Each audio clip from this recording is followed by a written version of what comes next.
Thank you. My pleasure. Everybody, thank you for being here today. As you all know, there were 5 Houston police officers injured in the line of duty who were taken to the Red Duke Trauma Institute at Memorial Hermann yesterday. Due to patient privacy and family wishes, I will only be updating you on 3 of their conditions. First of all 3 officers are currently stable, clinically stable in our hospital. One gentleman suffered a gunshot wound to the face, was taken to the operating room last night, is currently recovering and will undergo multiple other operations by our facial trauma team in the future. But again, he is stable right now.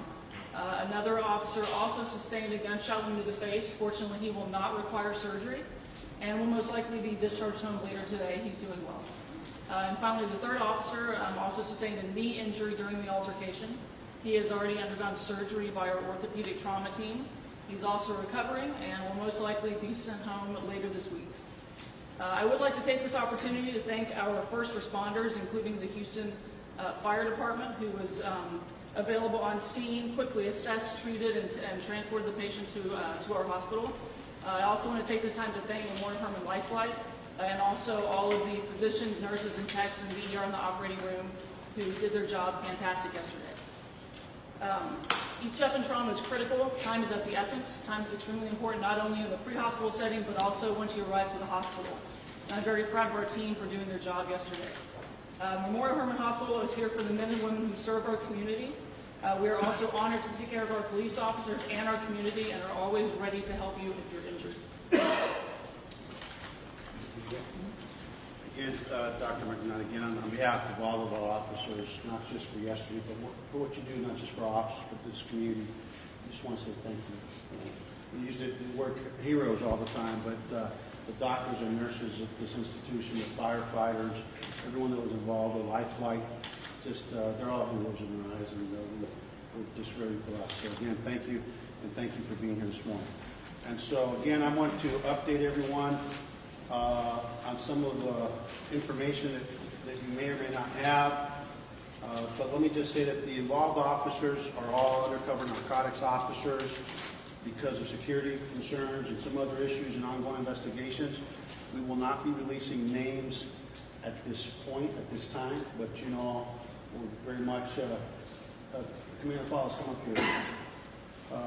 We're all believe in transparency when we can. We'll release more information. So I will be releasing today the names, not the names of the officers, but their age, not years of service, just to give you a flavor of the type of individuals that we have. As you know, yesterday, about 4:30, shortly before 5 o'clock, narcotics officers from the Houston Police Department, from the Group 15,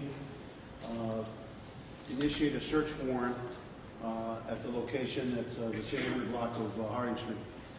Upon making an entry, they immediately came under fire.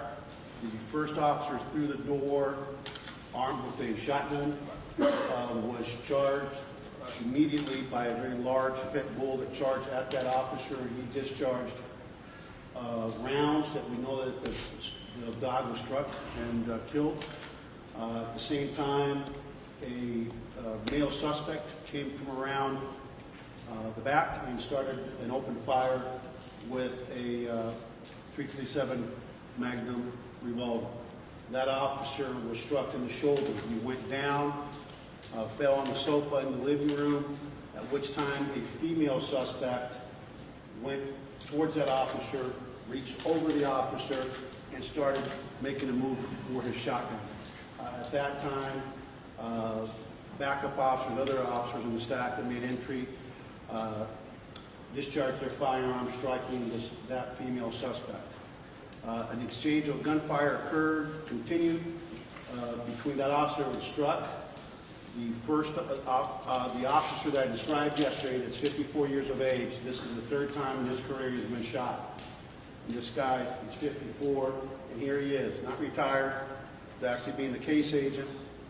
That officer was actually the officer that breached the door, and when you breach the door, you don't make entry, your other officers make entry, immediately knew that he had his partners were down, and he made entry. When he made entry, he himself got shot. After we had 2 officers down and another one shot, The remaining officers in the stack started laying down cover fire, left positions of cover themselves, and they all, I believe, heroically pulled their fellow officers out of harm's way. And then we all know what happened between Life Flight, EMS, and Houston Police, where we escorted everybody here either by ambulance or by helicopter. The injured officers, the officer that was shot in the face, again, that hopefully will be released sometime today or tomorrow, sometime this week, is a 50-year-old sergeant and a 25-year veteran of the Houston Police Department. Another officer that sustained the injury to his knee that actually required surgery and that has been completed and probably get out this week is a 50-year sergeant and a 50-year-old sergeant and a 27-year veteran. The officer that I described, senior officer that I described, is 54 years old and a 32-year veteran, and the case agent is the one that after he saw his fellow officers come under fire, he heroically made that entry, and I'm just going to say that he just passed a note to one of us, one of our officers that said, I had to get in there because I knew my guys were down. And that just speaks volumes as to this man, just his courage under fire. Another officer was a 33-year-old officer, 10-year veteran, and he sustained again a shoulder wound, and he was released yesterday, but he did sustain a shoulder wound from the gunfire. The last officer that was struck, you all know that we talked about him yesterday with the family. I was asked that we not talk further about his medical condition, but I will say this: he's in a fight. He's stable, but we need to pray for all these officers, especially the last officer. We just need the community's prayers for him and his family, and for all these officers, including the ones that weren't shot. If you can imagine the guilt that it's in, the what ifs, the second guessing, why wasn't me, all those things. So all these officers need prayers. Now, the investigation is ongoing as to the officers that I mentioned that have been shot, in terms of which ones, we haven't been able to debrief them, so we can't tell you which one of them at this point, specifically who returned fire. But I can tell you that the officers that affected the rescue and returned fire that were part of the initial staff, there was 9 officers in that staff.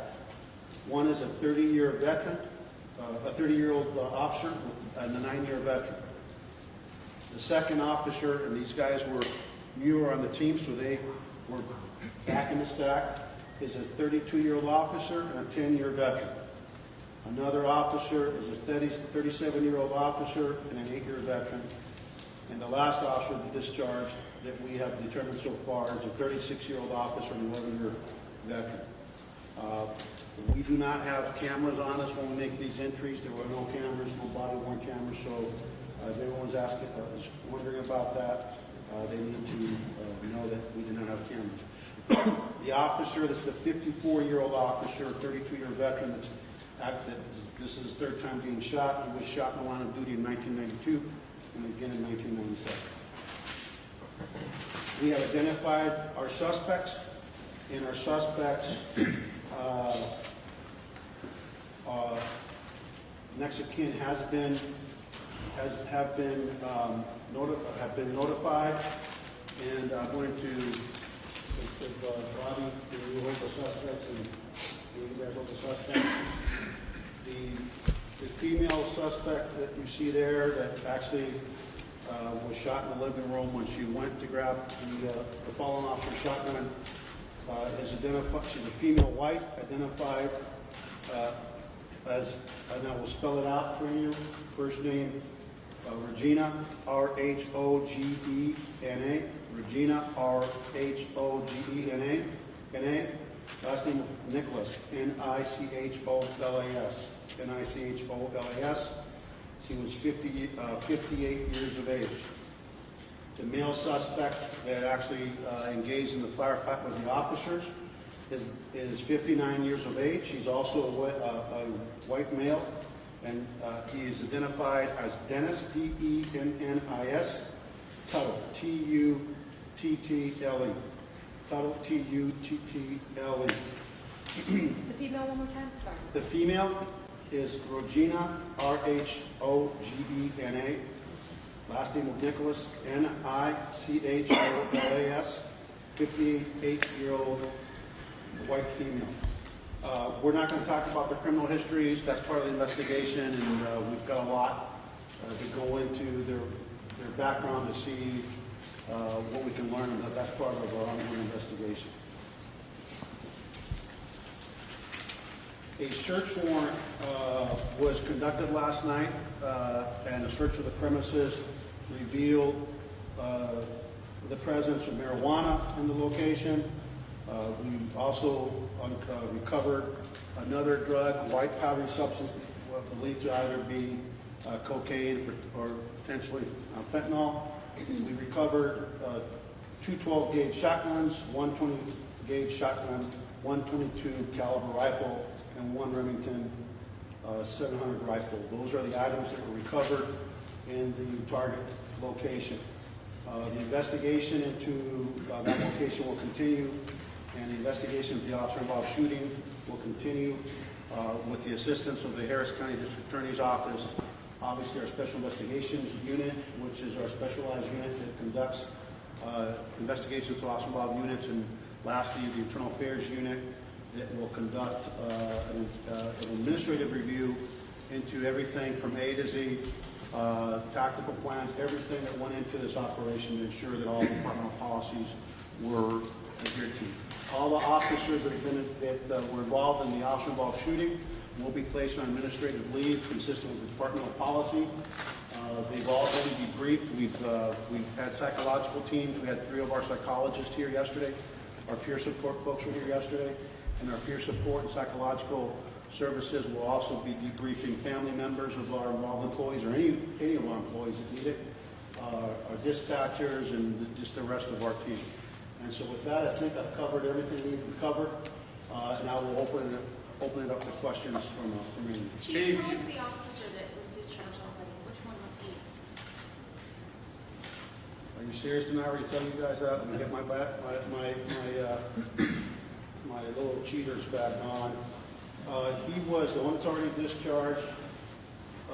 Was a 33-year-old 10-year veteran, and he was discharged yesterday. And he actually did sustain a gunshot wound to the shoulder. Chief, you mentioned this officer that's been shot 3 times. Undercover officers. How dangerous is this line of work? Well, police work is 2 things that you know about police work. It could be tremendously boring, 98% of the time, and extremely dangerous and dynamic 2% of the time. But we know that they're always in danger. It's dangerous business we're in. We know that, we live in a society where there's a proliferation of firearms, where you can assume there'll be firearms just about every location that you get. And unfortunately, some people just don't have respect for the sanctity of life. And so, but I'll tell you, I am going to rub that man for 2 reasons. One, I want some of his courage to rub off on me, and then the other thing I want to, he's done something good in life that God really watches over him. And you can identify him, but what can you say about him? Did you know him personally? He's a big teddy bear. He's a big African American, strong ox, tough as nails, and the only thing bigger than his body in terms of his stature is his courage. I mean, I don't know. I think God had to give him that big body to be able to contain his courage, because the man's got some tremendous courage. He went in there, like I said, he passed it on this morning. I had it when I was getting emotional thinking about it. I had it go in, my guys. I need my guys right now. So, what else? Chief, were all of the officers that were wounded inside? Were all the wounds sustained inside the home? Inside, either inside or at the doorway. So it was a very tight quarter. Unfortunately, when you're going through a door, that's really a fatal funnel. And once you go through the door and you have the first officer that went in with the shotgun go down, our officers don't have a choice. They've got to enter that fatal funnel, go through. The tactical advantage really is in the hands of the suspect. But that's what they get paid to do. You know your brother's down, your sister's down. you go in, that's what they did. And we're And really Chief, proud of them. is there a sense that the suspects knew full well that the officers were going to be going into that house? That's part of the investigation. I can't tell you. They had a lot of drug houses, and I can tell you this, Chief Dobbin and I were talking about it. The neighborhood thanked our officers because it was a drug house at the community. Their eyes and ears, and that's how we started. And they said thank you. They described it as a problem location. They thank the officers, but a lot of drug houses have surveillance systems that are better than what the businesses use. I mean, you're in an illicit business, and we know that they protect and they want to know when the cops are coming. So that's part of the investigation. Chief, I think the thing that's concerning that we're seeing a lot on social media because of all the transparency, yeah, people are thanking you all for taking the tip seriously and then moving in like you did yesterday. However, a couple of schools are in the area. Nice day yesterday. There are parks nearby, less than a quarter mile away. And a lot of parents were asking, is this normal for you all to move in, knowing school buses and all of these things are happening? Can you speak a little to Well, I that? can tell you that I'm not aware of a single school bus, and I didn't see a single kid in that neighborhood. When I got there, we were actually meeting with Liceville of Ireland. We were actually meeting the new special agent in charge of the DEA in my office at 1200 Travis. When we get the call near 5 o'clock that we have officers down from Larry Bainbridge, our SWAT commander, and I got there fast enough that my Tahoe ended up one house from the target house. So if you imagine when 5 officers are down, how many cops are going to roll? You've been in the business long enough. So for me to be able to get to that spot, we got there pretty quickly. I didn't see any children, and I didn't see any school bus. And so, do we always think about doing things better? Absolutely. But I can assure you that the officers that are going to do the entry are not going to wait till they see the school bus unloaded before they make the entry. I don't believe there's any evidence or any indication that any child was endangered at that time. I can tell you again, I was there very quickly, and I didn't see any children. Chief, you talked a little bit about the wounds that were sustained by the officers. Can you give us some perspective on were any of the officers shot in their bulletproof vests? No, not that we're aware of. And by the way, I'll just say this, everybody has a family, and our condolences goes out to the suspects. I mean, at the end of the day, you engage police officers, you instruct a police officer, they're going to shoot back, but that's somebody's loved one, and, we send our thoughts out to the families, right? We can't control who our family members are, and we can't control what they do, but, it's a tragedy when you have a loss of life. There's nothing to celebrate other than we're just very fortunate that we had 5 officers injured, 4 shot, and they're all alive. Chief, with regard to staging, how many did y'all know, going into, whether the suspect would be armed or whether the dog would be there, or how much information and intelligence did you have beforehand knowing that what the situation would be like? Yeah, I mean, look, when you're hitting a drug house, you can almost always make the assumption you're going to have armed suspects. Just yesterday, we had our press conference talking about our 2018 end-of-year crime, and one of the things that we told the community earlier yesterday was that the 3 greatest drivers of homicides in most big cities, including ours, are gang, right? Gang affiliation, drugs, and the third one is domestic violence. So, we try to work up houses as much as possible, but 99 times out of 100, we don't hang out in the house. We haven't been in the house. You just do the best you can. But that would be part of our administrative review and obviously our SIU review on the tactical plan. Ultimately, when we have anyone shot, suspect or officers, we always look at the totality from beginning to end of how we conducted the operation to see if there's any lessons learned. That will be part of the review. Chief, there's been a change in operations where there was a time when you knocked out the door, the bad guy would pretty much give it up. And we've had now, at least I know this was the last one, was not your guys, but where they don't just surrender, they start shooting. Are we seeing a change in the way these guys are reacting to y'all's presence of your own efforts? I would be on an anecdotal, and I don't want to just get into that. I don't want to speculate. There's suspects that when you say the police, they get on the ground. and there's suspects that could care less who it is, they're going to shoot at you. And in this case, the suspect decided to shoot, and then he came and actually at one point took his gun out the door and shot at the officers as they were reportedly shot the officers as they were making the rescue. I'm going to do a little Spanish real quick because I know that some of them are live streaming, so en español. Sí, por favor. Estamos muy agradecidos al hospital. Como ustedes saben, ayer, como a las 5 de la tarde, 9 agentes de la División de Narcóticos fueron a hacer entrar a una casa, una orden de corte, y cuando abrieron la puerta, inmediatamente un perro bien grande atacó con unos oficiales y al mismo tiempo un sospechoso hombre que identifiqué ya disparó a los oficiales. El primer oficial que entró con el shotgun, desgraciadamente uno de los balazos le dio a él y se cayó en uno de los muebles que estaba en la encena.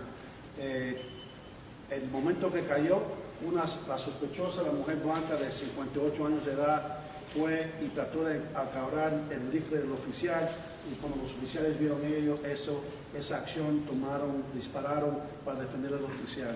El oficial que fue que abrió la puerta al empezar, vio que uno de sus colegas había estado balazado, entró y cuando entró también le metieron un balazo. Ese oficial tiene 54 años de edad, lleva 32 años en la policía y es un héroe, porque le digo que ese oficial, esta es la tercera vez en su carrera que ha tenido heridas de armas de fuego por sospechosos.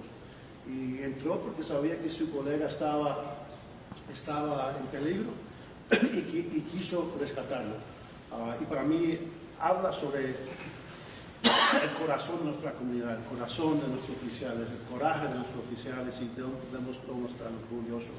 También quiero que sepa la comunidad hispana, latina, que está aquí, inmigratoria. Acuérdense que ese vecindario, esa área, casi todas las personas que viven ahí, muchos de ellos son hispanos, son latinos, son inmigrantes, y tengo orgullo de saber que tenemos una relación con nuestra comunidad, que tienen confianza con el departamento policiaco, y reportar, porque sin reportar, el veneno que están vendiendo ahí sigue, envenenando a nuestra juventud, envenenando a nuestros niños. Y queremos decirle a la comunidad, especialmente la comunidad que es migratoria, que vamos a encontrarla, gracias por su coraje, gracias por ser nuestro compañero y gracias por tener confianza con nosotros, porque sin los ojos y la cooperación de esa comunidad no podemos hacer lo que hacemos. ¿Okay? En un inicio habían comentado que los sospechosos eran de origen hispano. Esa situación cambió ahora, que habían mencionado su identidad como hispano. ¿Quién dijo? ¿Nosotros? No. We didn't. No. I don't know who did that, but yo no di ninguna información sobre los sospechosos ayer. ¿Podrían haber ¿Qué sospechosos? encontraron adentro de la propiedad donde la logran material? Encontramos marihuana, encontramos otra droga que pensamos que es o cocaína o fentanyl, no sabemos qué clase de droga, y encontramos varias armas de fuego. Rifles largos, también revólveres.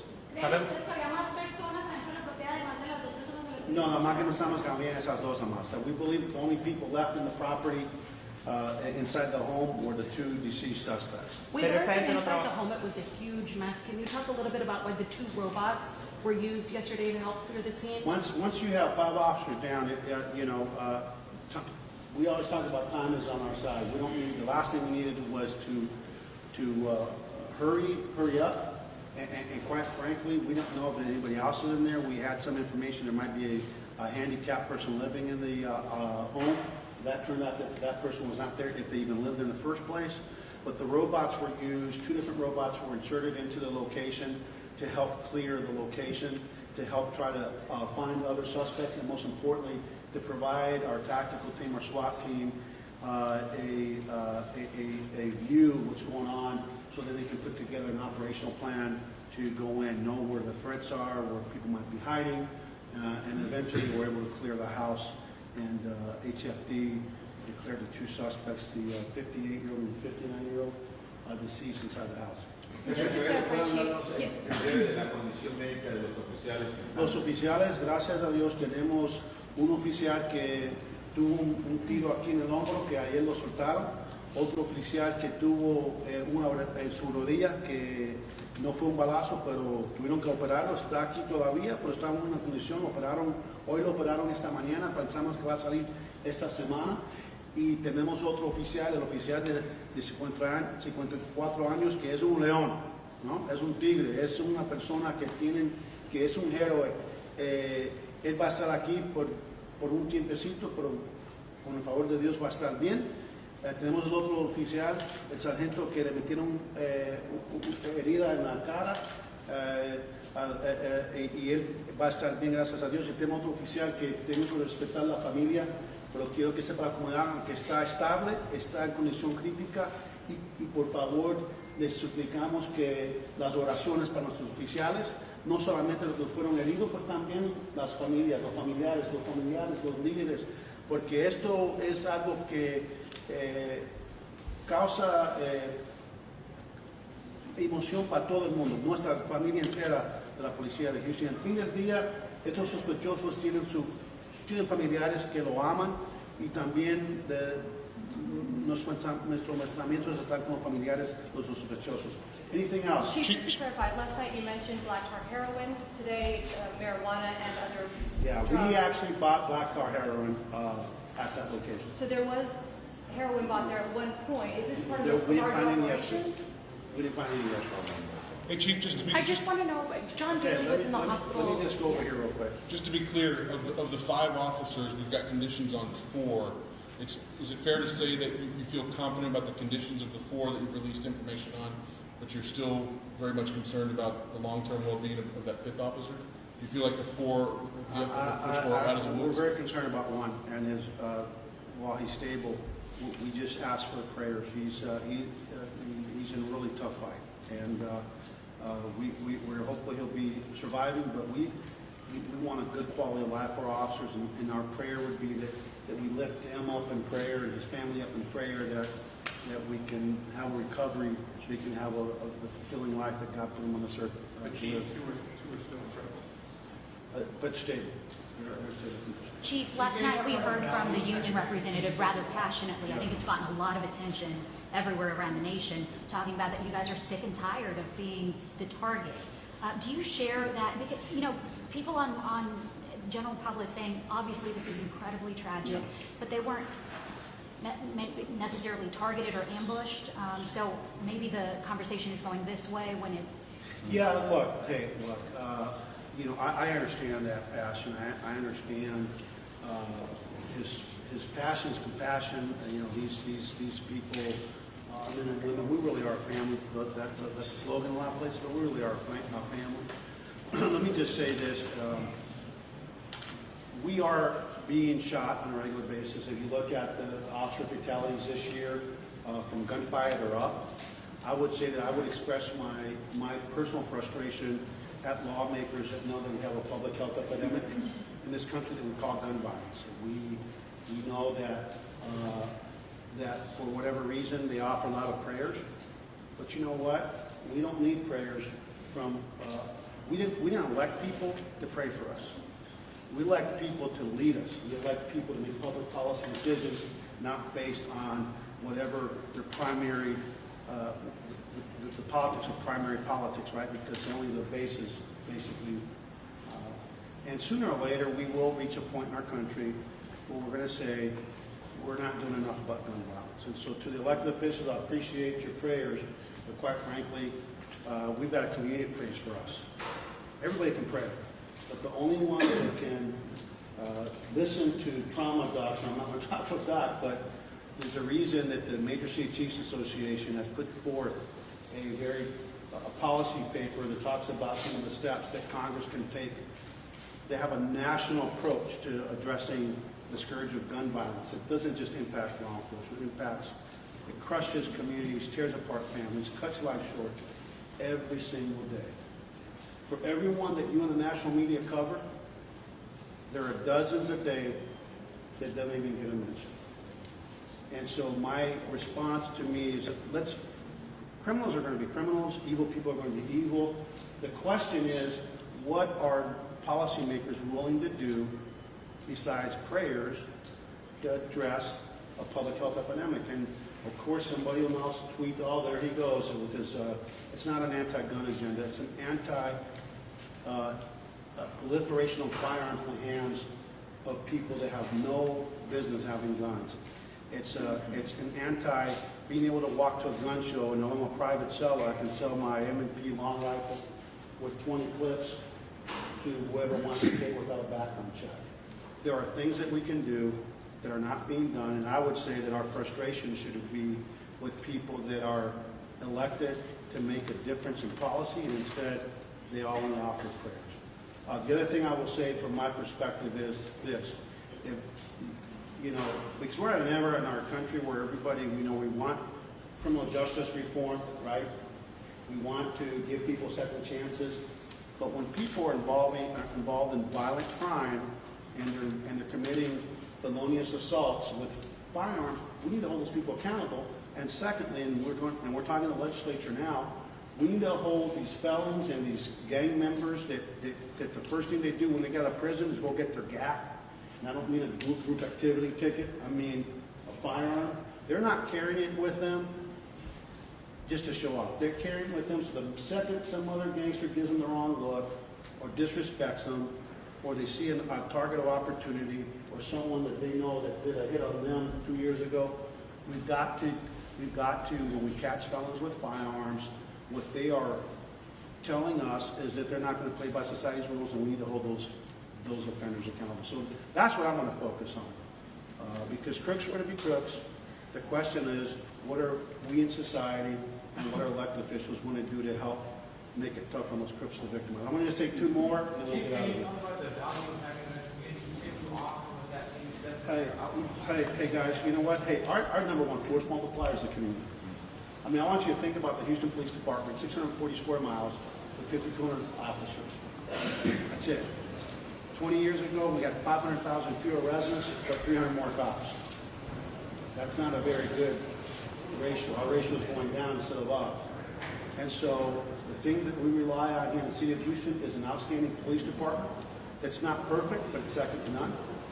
And most importantly, we work very diligently to build relationships with the community we serve. Without them, without their trust, I mean, this is in the east side that we knew after that SB4, the sanctuary city debate about a year and a half ago. We saw reporting of certain crimes go down, and our reporters that are here locally know that we put a very extensive and ongoing effort going into those communities, letting them know that we're the Houston Police Department, these immigrant communities, where we have 600,000 undocumented immigrants, letting them know, hey, we don't care about your immigration status. We care, if you're just here working, we're not ICE. Because we rely on them. They're witnesses, right? They're complainants, and we rely on them. And I think thanks to those efforts, those outreach efforts in Spanish and in other languages, our community trusts us. And I'm going to just say this, for those that don't think we should be doing that, the person that's selling fentanyl to the immigrant community today is selling it to the blue-blooded, blue-eyed, blonde-haired community members tomorrow. And guess what? The life that may be saved will be your life, loved ones, when people come forward and trust us to take action. They are our greatest force multiplier, and we love our city. I mean, if you talk to any cop in the city, they love the city they work for. I mean, they love this. I've never seen, this is my third police department, I've never seen a love affair between the city and the police department like we have here in Houston. It's a special place. And I think it starts with the tone that Mayor Turner sets as a welcoming city, and it ends with the tone that the officers in the streets set with their community. So one more and then we'll go. ¿Podrían haber más sospechosos en este caso? Y esto, ¿qué tan preocupante es la violencia de las armas que mencionó en inglés? Mira, sabemos que aquí tenemos una epidemia de salud sobre toda la violencia con las armas de fuego en este país, y como le dije a esta reportera aquí que yo me enojo no como sospechoso, porque el criminal es el criminal. Yo me enojo con los políticos que no queremos sus oraciones, queremos acción. Queremos que tomen acción para tratar de pasar leyes